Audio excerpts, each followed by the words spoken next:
So the good old twin Weber DCOEs, fantastic carburetors that look good hanging off the side of any classic engine. They look great, they sound great, they perform great. However, they're not just a fit and forget carburetor, at least not in my experience. They can be a little bit fiddly to set up initially, and then they always need a fine tune every now and again to keep them running at their best. So in this video we're going to take a look at how to perform an initial setup on these carbs and then tune them at idle.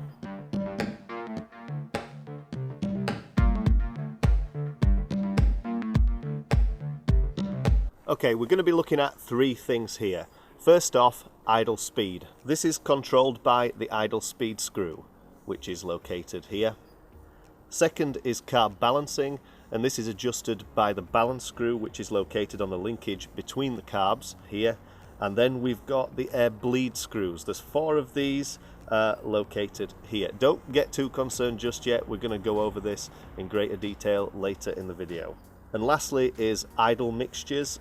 These are adjusted by the idle mixture screws, and there's 4 of these located here. So first up, I want to talk about baseline settings. So these apply to anyone who has just fitted a set of these carbs, new or used, and has not started the engine yet. So in other words, these are the settings I would use to get the engine fired up for the first time, and then when you're up and running, you can continue to tune from there. Also worth mentioning is the fuel pressure regulator, which I have here. Now, whether you've got the mechanical fuel pump like me or you've got an electric fuel pump, I strongly suggest getting one of these regulators and setting pressure to the carbs at around 3 to 4 psi.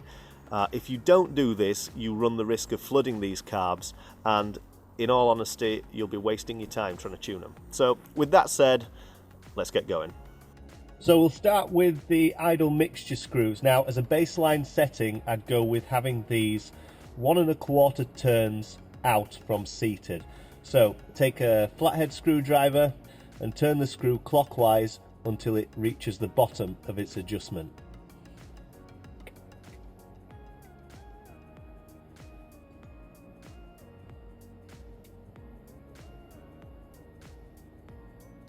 There. Now, I can't stress this enough.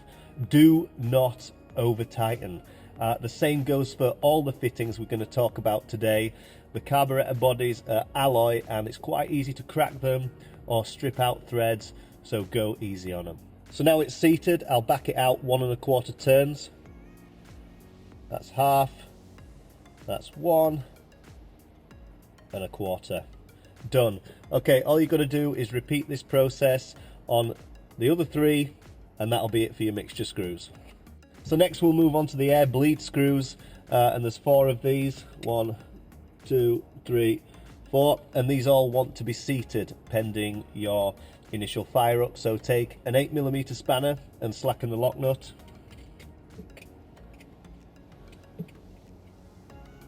And then turn the fitting clockwise until it's seated.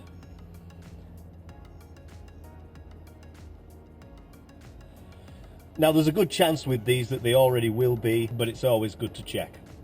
Once it's seated, nip up your lock nut. Cool, then repeat that on the other 3, and that's it for your air bleed screws. So carb balance is next, and the best way I've found to eyeball this is to remove these 2 fittings here. Now, under these fittings are your progression holes, and if you peer down into one of those small holes, you should be able to make out the throttle butterflies. If you can't make them out, turn the idle speed screw until one or both come into view. Okay, there, I can just about make out the throttle butterflies under the hole there. So using these holes as reference points, turn the balance screw to get the throttle plates aligned. And what you're aiming for here is to have the throttle plates in the same position on each carburetor. Okay, there. Okay, it will be a pretty rough setting, but it should be enough to get it fired up. Oh, and don't forget to put your fittings back that you removed. So last up is the idle speed screw. It's quite a straightforward one, this. You just want to give it half a turn from when the screw meets the linkage. So it's met the linkage there. Now half a turn. Cool. So that's it, you've dialed in your baseline settings. From here on out, all adjustments need to be made with the engine running and up to temperature. Most of these adjustments you can continue to make with your screwdriver. However, there is one specialist bit of kit you're going to need here, and that's one of these. This is an airflow meter. I think it cost about £30, and you're going to use this to measure the airflow through each barrel of the carburetors. Okay,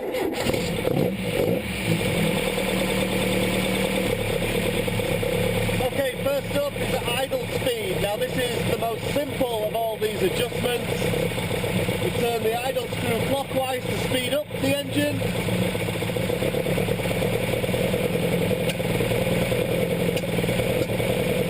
And anti-clockwise to slow it down. Now what speed you want varies from engine to engine. A standard Pinto, I'd say 800, 900 RPM. But as this has got a performance cam and is tuned, I'm going to go for 1100 RPM.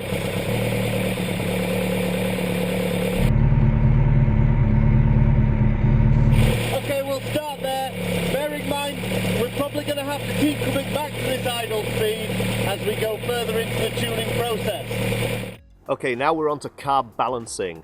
As there's effectively a pair of carburetors here, we need to make sure they're working in sync with each other. So to set this, I'm going to be using this airflow meter I mentioned earlier. If you've got air filters on your carbs, you need to remove these first. It's pretty straightforward for me. I've got open trumpets, so I just bung this end of the meter into the open trumpet. So what you want to do now is use this airflow meter on cylinders 2 and 3, and what you want to see here is the same reading on both barrels.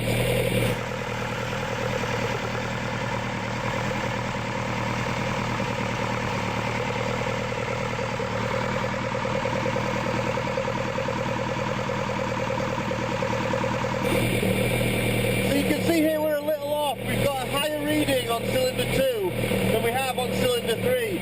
So I'm going to adjust that by turning the balance screw.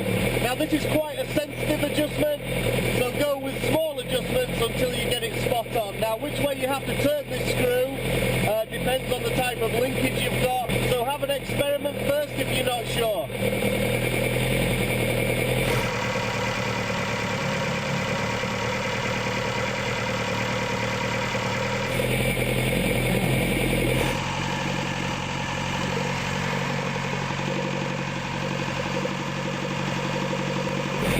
Okay, great. We've got the same reading on each barrel now, so these carbs are synchronized. Now, if you made an adjustment here, you've probably found the idle has changed a little bit, so take this opportunity to go back to the idle speed screw and adjust.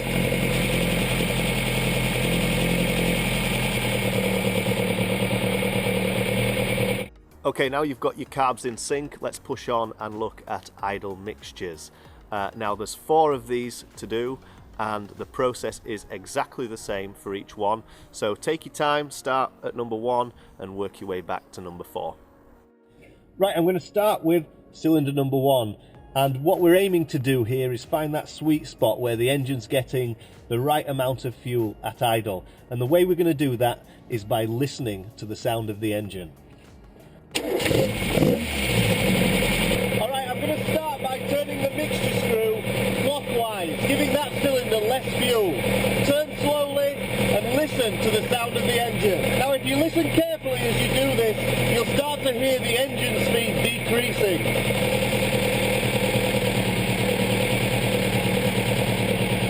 There, can you hear the engine dropping off there? That's the engine telling you it's running lean and it wants more fuel, so stop there because we've gone too far. Now turn the screw anti-clockwise, richening the mixture back up, and you should start to hear the engine RPM increase as you start to do this.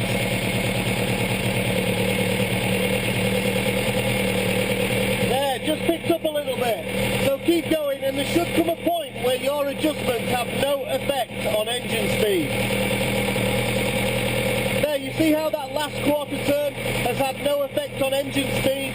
That's the engine telling you that it's happy with the amount amount of fuel that it's getting, and you're in the right ballpark. So what we're aiming to do now is find that point right where the idle peaks. So I'm going to make my adjustments a lot smaller now to fine-tune this.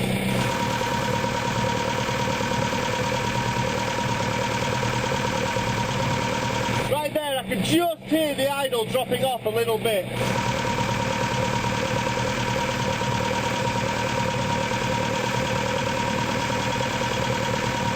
So right there, that's the spot where the idle is just plateaued. And what I'm going to do now is give it an eighth of a turn anti-clockwise. Now I do that because I know if I don't do it, these carbs will spit back a little bit. And spitting back is usually a sign of a lean condition. If you do the same, I can guarantee you won't be far off. So all you've got to do now is repeat this process on the other 3 mixture screws. Don't forget to keep on top of your idle speed as you go, and don't be afraid to give the carbs a little blip every now and again to clear their throat.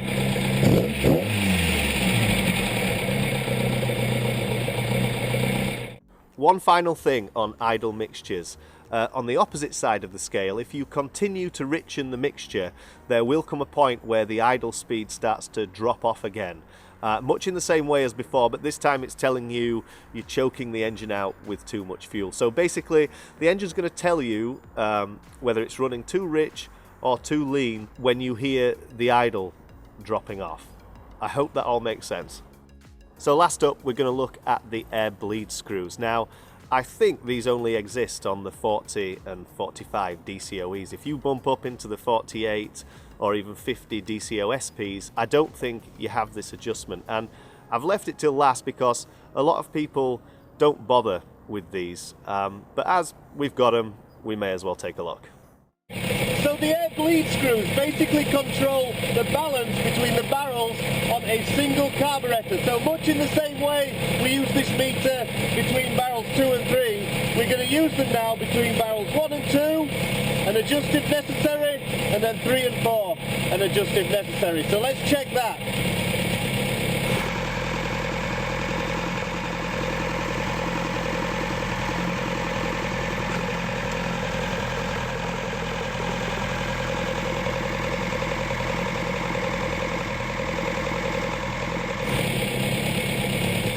So 1 and 2 I'm happy with, their balance fine.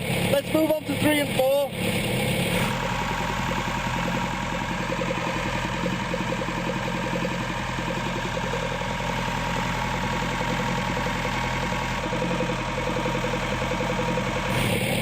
Okay, you see how the reading is slightly lower on cylinder 3 than it is on 4?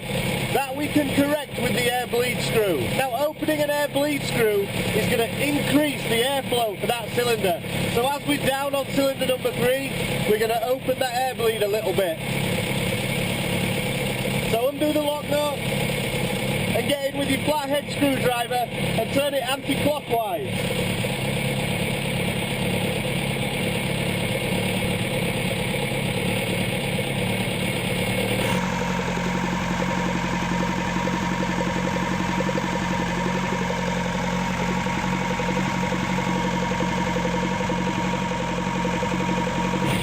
Great, now all we have to do is open that up a half a turn, and now the flow on cylinder 3 matches the flow on cylinder 4.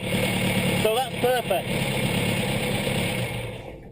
If you've had to make an adjustment to one of these bleed screws, I'd always recommend going back and checking the mixture for that cylinder and also the balance between the 2 carburetors. If you have to make any adjustments, I promise you they're only going to be minor, but you might as well do it while you've got all the gear out. Now once you've done that, bingo, you should be up and running and good to go.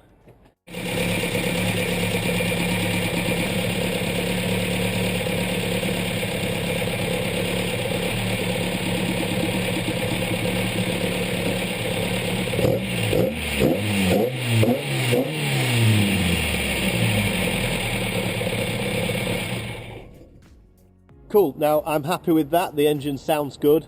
It's ticking over nicely. I hope yours is too.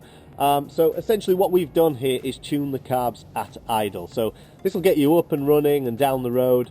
But if you want to get the most out of these carbs and ensure your engine is running at its best throughout the rev range, I strongly suggest you get yourself down to your nearest rolling road and have them jet the carbs to suit your engine. With that said, I think that's pretty much it. That's been the first tech tip video in a long time. So I hope you guys enjoyed it, and I'll see you for the next one.